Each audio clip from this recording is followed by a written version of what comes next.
Vicki Hogarth, and welcome to Southwest Magazine. For years, Ticotsky and Brandon Sherrod have been coming to St. Andrews every summer for Basketball by the Sea, helping young players sharpen their skills, build their confidence, and discover what the game can teach them beyond the court. When they first arrived, few could have predicted just how important basketball would become to Charlotte County. Today, nearby St. Stephen is home to the world's oldest surviving basketball court. Plans are taking shape for the Canada First Basketball Experience Center. The Archie has become a major annual celebration of the game. And this year, the Canadian Basketball Hall of Fame is bringing its induction ceremony to Atlantic Canada for the first time, right here in Charlotte County. Suddenly, this small corner of New Brunswick has become an unlikely epicenter of Canadian basketball. But Joe and Brandon were coming here before any of that momentum truly took hold.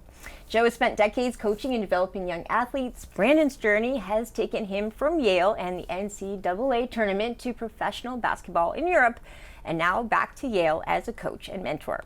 Their careers also tell a much bigger story. Pursuing a life in sport doesn't mean making it to the NBA. There are countless ways to build a meaningful career around the game as a player, a coach, teacher, organizer, and mentor. So let's welcome them now to our show. Thank you, Joe and Brandon, both for coming in today and sitting down with me yet again. I feel like this is our annual experience together. It is. Wouldn't miss it for the world. Well, I want to talk to you a lot about basketball in Canada, but it would not be fair if we didn't kick off the show by congratulating the Knicks on winning the NBA championship this year. And really, we're congratulating Joe, our resident Knicks fan here at CHCO. 53 years, so good job, Joe.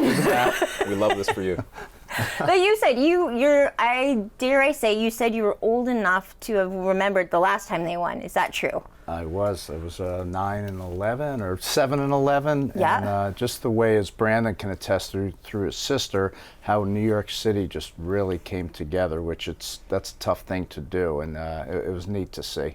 People know you as Mick and T's sports report here on CHCO, but you're based in Connecticut, so it's fair to say the Knicks were a team that's been close to your heart your whole life. Yeah, it's a split state. Northern half's Boston, southern half's New York, but we're in the southern half, and it was fun. And I mean, I think everybody remembers just watching it. I've heard from friends in New York that you could feel that on the streets, no matter where you were in the city. You could almost feel the city vibrating during those games.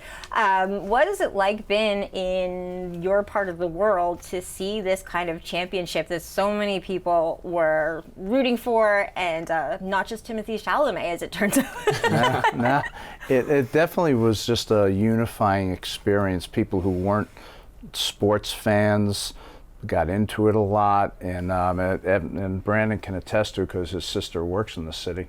Yes, my sister Chelsea is the sports reporter for SNY, Sports New York. She covers the Jets, the Mets, the Knicks. So she was on the run that the Knicks went on, and seeing it through her eyes was really special because she was on the court and in the arena for all of the finals games. But for me, even as a person who wasn't a Knicks fan, it was good to be around that energy and seeing people, get excited about basketball. Oh my God, how did she keep it together on camera?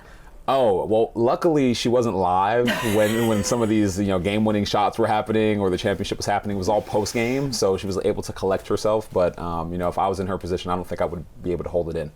Well, we touched on the fact that Joe was around for the last time the Knicks won before 2026, but we didn't touch on, for people who don't know you, just your whole background in sports. We're going to talk about both of your beginnings to where you are now. Joe, I'll start with you. Give people a little background on how basketball became such an important sport in your life.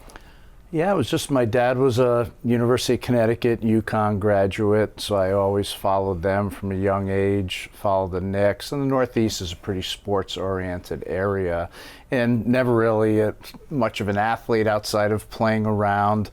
Got into coaching a little after college, or during college, and it sort of went from there, and now I run an AAU girls travel club for 38 years, which it's one of the oldest in the country that's continuous, and it's neat because now you're at the point where we have about 15 over the years daughters of their moms played for us before, and it's just neat. I met recently with 3 former players. One's a defense attorney in Seattle, one owns a fashion line in New York City, and it's neat to see them. So that's sort of the fun part of sports. Wow. And Brandon, tell us a little bit about your background for those who don't know.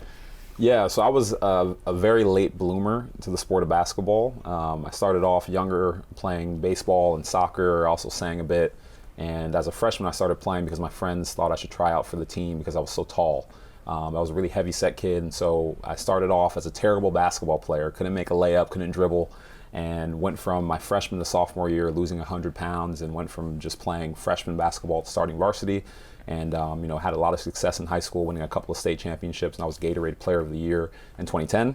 I then went on to a prep school year at a school called CHCO and won a New England championship there, and then went on to Yale and played for 4 years, and then played professional basketball in Italy, Finland, and Israel. And then got a call from my head coach to come and join the coaching staff at Yale, which was a great full circle moment for me. And we've been really successful. We won 2 regular season championships and have had 2 NCAA tournament berths since I've started 3 years ago. And now I'm going into year 4, so I'm telling people I'm getting my bachelor's in coaching after this season. And so we'll see kind of what we do next. But it's been a really full circle journey, and I'm grateful for the game. It's given me a lot. It's changed my life in a lot of remarkable ways, and so I'm hoping I can continue to pay it forward to other people. Wow, and I think you both came into sports in a really unique way. I think we always think of the trajectory as being something as was this gifted 3-year-old barely walking and there they go. But the way you both came into it speaks volumes about how the pathway into becoming extremely successful can come about many different ways. You both are known now for your coaching. What is it in your mind, and I hope this show also inspires a lot of people from our community to step up and see ways maybe they could step in and coach various sports in our area. How do you see a good coach coming about? What are the skill sets that really make someone into a great mentor? I'll start with you, Joe. Yeah. Well, I think you have to have a knowledge of the sport at some point, but I think it's more of how you communicate it to the kids. I mean, there's millions of people that know basketball, but are you the one coach that can relate to the quiet kid, the kid who wants to be pushed a little bit more, the kid who needs to be taken down a notch, and then just sort of the forming of a team and how that develops. That's the coolest part, is just how the team develops over the year. You know, whether it's confidence-wise, skill-wise, and you just sort of go from point A to B to C, and it's neat. So I think you got to be a good communicator, because even little things like we'll have younger coaches that'll coach, and I'll say, like, during your timeouts, like, you're holding your board, but you're holding it here so the kid sitting down can't see it. Or just your vocal, the way you project your voice to the kids, and little thing, not like fancy tricks, but little people tricks, and that's sort of what I try to do. And Brandon? Yeah, I'm thinking of a lot of P words. So like first, passion. You have to be really excited about coming to the gym every day. You have to bring the energy consistently. I think that kids feed off of that. Similar to what Joe was saying, you have to be patient. I think every player has differing levels of skill, and if you do not have the patience with those who aren't so great, then you'll really struggle, even with the ones that are super talented and have that skill set. Presence is another thing. You know, whether we think about it all the time or not, kids are looking up to us consistently when we are coaching them, and so we have to set a great example. And being consistent with those other 2 pieces I talked about before is really important. And then ultimately, if those things are all in alignment and you put enough time, then you'll have some purpose in what you're doing. And I think that also brings a level of conviction to the decisions that you're making, the way that you're communicating with people. And I think, for myself, the best coaches that I've had over the course of my life have exemplified all of those things that I mentioned before. Those are things that I look to do on a consistent basis as a coach now. Wow.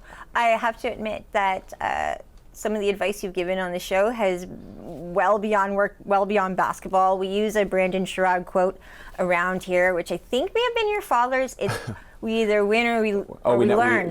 We never lose. We either win or we learn. Yeah. But it's true. Yeah. It's true. I mean, how is coaching as well? You know, when you're having that mindset, I know whenever I'm in a position of mentorship, it actually makes me a better person. I step back and think about the way I should teach something versus maybe the way I just go about it if I were to do it myself. Yeah. And what has it done for you to be a coach in terms of how it's affected the rest of your life and who you are as a person?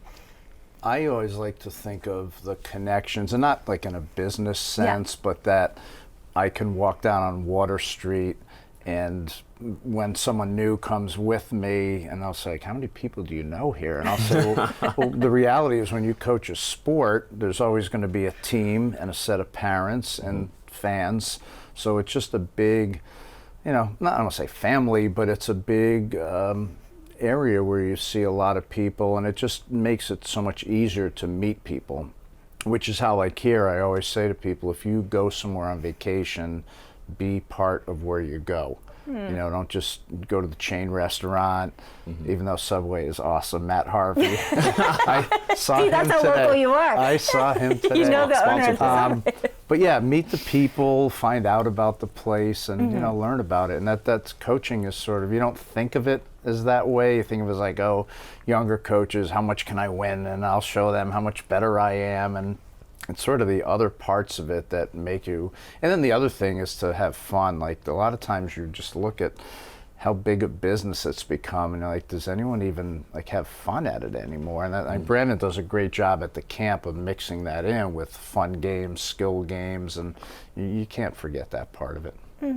I know that people will know, I will point out just what a wonderful person you are in terms of becoming a part of the community. Is I was just on Facebook, and there I see a picture of Joe with, people will know her in town as Amelia Welch, now Amelia Munn, with her new baby girl, and Joe was off visiting. So the connections that you've made with people are very, very real. I'm looking forward to seeing Gunnar again, one of your students. I mean, the connections you made have even impacted us here. So I think it's really special, that part of your character, and I'm glad to share that with people at home. I appreciate that. Absolutely. And Brandon, any thoughts on that as well?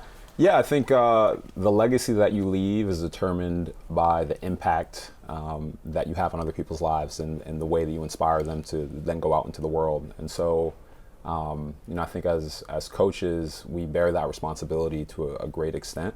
And sometimes people think it's all about them, but the great thing about basketball as well is that it's a team sport. And so I cannot be the singular person on the floor trying to be the star and scoring all the points and getting all the rebounds and defending. I can't defend 5 other people on the opposite team, but I can rely on my teammates, and I can try to instill some of those lessons, and we try to do that with the kids that we're working with. And the other piece is basketball is a connector. I like to think of, when I traveled and played abroad, there was some degree of diplomacy that came along with me being a basketball player. And so, being able to interact with people from different cultures and different backgrounds, but still having this one sport that joins us together is a really special thing.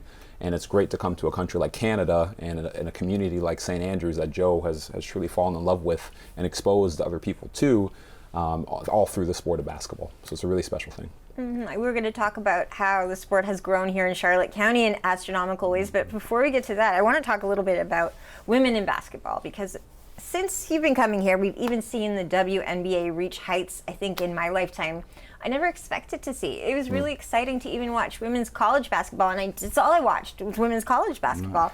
How has the game changed in your eyes from Joe, especially coaching girls basketball? How have you seen this development of the WNBA and really the whole world starting to care more about women in basketball change girls' interest in the sport and their confidence in doing a lot with it? Yeah, well, to that point, and I have mentioned to Flo before the interview that in our morning session, 3/4 of the campers are girls this year. And I don't remember exactly what it started out as, but it was probably the other way around. And it's neat to see that. Unfortunately, our Connecticut Sun are going to be leaving the WNBA and moving to Houston, but we still have UConn. But I just think it's anything that people play at a high level. So, if a female player isn't as good as a LeBron James, who cares if in their league they're the elite in the world, whether it's women's soccer, and it's I still think there's a lot less attitude in women's sports than men's. Hopefully it doesn't change with the money part of it, but it's just, like I said, I think when people follow girls' sports, they really get hooked on it. And it's, like I said, it really is an explosion with Toronto having a team, and just the amount of Canadian women's basketball players that are playing in the States now collegiately. It's really a boom. And Joe, you can root for our team then. You can be an honorary Tempo. Canadian if you need a new women's team to root for. Well, I root for all my Okay. friends joke that the people here tell me that I'm more Canadian than they are, and they're more American than I am. So I said, I'll take that. I will take that. It's true. It's true. Brandon, especially with your sister being a sportscaster, I Right. mean, you see this on two levels, not just the players coming up, but also women in sports from a different angle. How have you seen women in basketball change in the last decade? Yeah, it's a growing sports market. As Joe mentioned before, there's a lot of fan engagement. We were joking about that earlier. But women support women, and it's a beautiful thing. And also now you're seeing more athletes, male athletes, speaking out and supporting women's sports as well, which is great. And as a brother with 3 younger sisters, I'm all for that. And seeing my sister get involved after being a collegiate athlete herself and playing Division III basketball at Albertus Magnus and now becoming a sports reporter, it's been incredible to see how excited she is about all the growth that's happening around women's sports. It's no longer just a thing where we can go home and talk about what happened with the Knicks or the Nets. It's like, well, yeah, we want to talk about the Liberty because they're relevant. They've been really good. We have a young man on our team right now. His mother actually is the owner of the New York Liberty. And so I've been to a number of games, and the atmosphere in the arena is better than any NBA game that I've been to before in terms of fan engagement, in terms of just music, attitude, even in the line before you get into the gym itself, you're like really hyped and excited about what they're going to be doing. So I think it's overdue, to be honest with you, some of the attention, and there's still more work to be done in terms of having the capital match the excitement, but we're on our way, and it's a really beautiful thing for everyone that's involved. Oh, it's so fun to watch. And it wouldn't be a show with you two if I didn't give a shout out to my basketball coach from high school, Karen Slattery, who whenever I talk with you, I think about the ways she changed my life. And I can attest that it stays with you for a lifetime. I still stay in touch. Maybe once a year we send each other a note, but beyond the court, it was a family. And I think that when you join a sport, it's not just the sport itself. It teaches you a lot about life, and for that I am forever grateful. I can remember her just calling our ladies, and we would come together, calm down, and it was really this beautiful, beautiful thing, and impacted me in ways I think I don't even fully understand. So to that I am grateful for the role that you have in other people's lives, especially right here in our community, because I know what it can do. And on that note, I want to talk to you both about Charlotte County and our unlikely epicenter of basketball that we have become, because it's pretty incredible. And it's not just us saying it anymore. We have the Hall of Fame induction ceremony coming here. I mean, people might be watching the show and it's already happened because it's coming here next week. Could you have imagined this happening when you kicked off camp in 2014? And how have you seen this wave of Charlotte County's roots of basketball history impacting the kids that come out to the camp and the excitement you feel when you're here? Yeah, you can see it a lot in like the shirts they wear of players, and what I remember in the beginning we would always say, name us a NBA player but besides LeBron James, and it would be crickets, and you say name a WNBA player and it would be double crickets. So it's just neat, and the story is just so phenomenal of how the court was found, and that the connections sort of go back to near where we are in Springfield, Massachusetts, where the game was founded by a Canadian, which everyone always reminds me of. Naismith? And it's just like with Tom Liston and that crew, just how it keeps going and going and going, and it's like, this is just legit. We had last night, we had the maestro come in, his son was at the camp, so he came and visited us. Maestro Fresh West's son is at the camp this year? Yes. Did you hear that at home? That's pretty crazy. And he's the nicest guy. Wow. So, and Brandon, from your perspective, coming here, how have you seen that history as it's been? Because it literally was uncovered by a fire in a building. I think the same year the camp started, this discovery that, oh my goodness, we've had the world's oldest basketball court in our community this whole time. Now it predates what they thought was the oldest court in Paris. So suddenly, Charlotte County, whether you play basketball or not, there are a lot of historians here, and we're all very excited. So how have you seen that impact the lives of especially younger people since you've been coming here, and now it's home to basketball history? Yeah, in some odd way, it kind of makes sense, and just in terms of the way that the game has grown. So if you look at internationally and even at the FIBA World Cup or the Olympics, Canadian basketball has been on the rise for a while. Actually, the U18 FIBA World Cup this past year, the USA lost to Canada. And so you've kind of seen this growth in Canadian basketball, but also I think in terms of this area specifically, there's been a lot of projects that have been, been trying to be created to drive growth in the area, to have more to do for the young people here. And I think it's evidenced by, Joe's camp every year growing in number. And then also now having people who are really excited about the game. So having a space like this is going to be awesome. I plan on coming back at some point to visit, and I think a lot of people in America are now going to be taking that trip past the Basketball Hall of Fame and potentially coming up this way. I know, that's what's exciting. So you, as our American friends here, think this will be a draw both sides of the border to come check this out. You would know from having some museums down your way. Yeah, and the way they're doing it with the interactive exhibits, and because you want people to say they went there and then say, okay, why would I want to go back? So I'm sure they'll be changing exhibits, and it is just a neat, and people don't realize how close it is. Like whenever I mentioned St. Andrews, I'm like, oh, it's so far. And like, so you can go 2 more hours from nothing against Maine, 2 hours further than parts of Maine and get what's here, and then a sports aspect also. Mm-hmm. I always describe it as it's like Nantucket, but 80, maybe 90% off the price of Nantucket, I would say, around this part of the world. Yeah. Tell me a little bit about what your hopes are for your camp specifically as the years go ahead. Yeah, well, we've started a second camp in PEI. Last year it was in Summerside. This year it's going to be in Montague. And like my goal was always, can we get one in each? Get one in Nova Scotia next. Newfoundland, not sure about going that far, but I just think it's neat to go into an area. It would be like if someone that was really big liked hockey here and brought it to an area of the States where it wasn't big and tried to grow it a little bit. And there's just something neat. And then what you want to hope is that like all of our staff, besides Brandon and George Hardison, who came up with me from Connecticut, they're all local kids, which is what we want. We don't want to be like the outsiders come in and show us how much they know about basketball. So our 4 counselors are all local kids, and hopefully they'll be running camps and getting involved. We'd like to see more girls get involved in coaching. Okay.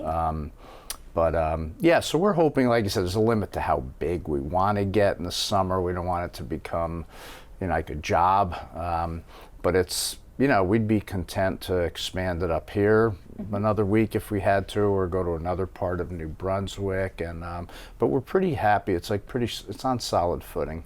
And how early do you have to register for camp, or when does registration open for 2027? If parents are watching the show now, or teens themselves and wanting to, teens or young kids. Yeah, usually we try to tie it in with the Archie, and that never seems to work. So we just sort of look at typically we're right after the wood carving event that's at SJDA. Maybe we can get a tie-in with them somehow. But so usually it's like mid-August. It's a nice like end of summer type thing. So usually we lock in our dates, February. And then a lot of it is seeing when Brandon will be available. We know one of these years that run's going to end, but because he's the only one left from the first year by a long shot. We'll start a petition to get Brandon to come back. It'll work. Don't worry. We can rename the camp after him. But yeah, usually around by February 1st. Is it coincidental that now we have 2 people from this area, Porter Mays, who is related to Sasha Mays, who works here, and Tyson Washington, both on Team New Brunswick? It's pretty impressive, 2 tied to St. Andrews. Do I want to give the camp credit for some of this, or is this just all natural ability? Absolutely you do. Yeah, Tyson has been at the camp, but he was always doing some soccer. Porter's working the camp now. How cool. Yeah, and he's just great kid, great family, and yeah, it is neat to have 2 kids from smaller areas, because typically basketball tends to gravitate towards bigger cities and bigger states and provinces, so it's neat to see them sort of leaving a footprint. And what's it like as a mentor, Brandon, when you see a young person, we'll get Porter Mays as an example, becoming a mentor themselves? How do you impart your mentor knowledge onto as a coming up mentor? Yeah, I would say everyone has their own style at a certain point. I think the biggest things are just making sure that they understand the responsibility, as I mentioned before, that they have to pay it forward. But it is amazing to see people like Porter grow into the young men that they are, and young women that they're going to be as well. One of the other great things, and this is something that I love about Porter, and speaking to him specifically, is just his demeanor. He's the same person all the time, just like full of joy and energy. And I think that's a really important thing too, being even and having people see that and understand that also can come along with your development in the game as well. You can instill that passion into your teammates as well as the kids that you're mentoring yourself. I find people in sports often pay it forward because they've had mentors themselves throughout the years. Some that you seek out, sometimes people are just very generous, right, and are there for you. Was that the case when you were both coming up? Was there a mentor that made an impact on you that still sticks out in your mind? I would say you more than me on that. So roll with it. Yeah, I have a number. One was my freshman year high school coach, Anthony Piero. Again, I wasn't good at basketball at all. Like if you saw me in that era of my life, it's like I look back on it sometimes and I just laugh because I couldn't run up and down the court once or twice without being out of breath. I couldn't dribble. It was like the ball was going off my foot. I was throwing the ball off the backboard when I was shooting layups. I just remember Coach Ant having a lot of patience with me, and it was just, every day we're going to work on the foundational skills to get you better. And it wasn't like, I needed to be a Division I basketball player or even throwing that goal out there in the ether, but it was just, let's just try to improve every single day and work on being consistent. And those incremental steps led me to becoming, the player that I am today. But every time I see him, I'm so grateful because I don't think that he even realizes the impact that he had on me. And some of the lessons that I learned as a player from him are the things that I'm using now as a coach with my players at Yale. Oh, well, thank you both for coming back, sharing your wisdom. You inspire us for another year. I hold these nuggets with me and I appreciate them so much. But more than that, I appreciate your time and honestly what you do for our whole community. This week that you spend here has impact that lasts a lifetime. So thank you both for being you, and thank you for making time for us today. Thanks for having us on. Thank you. My guests today have been Joe Ticotsky and Brandon Sherrod from Basketball by the Sea. I'm Vicki Hogarth. Thank you for watching Southwest Magazine.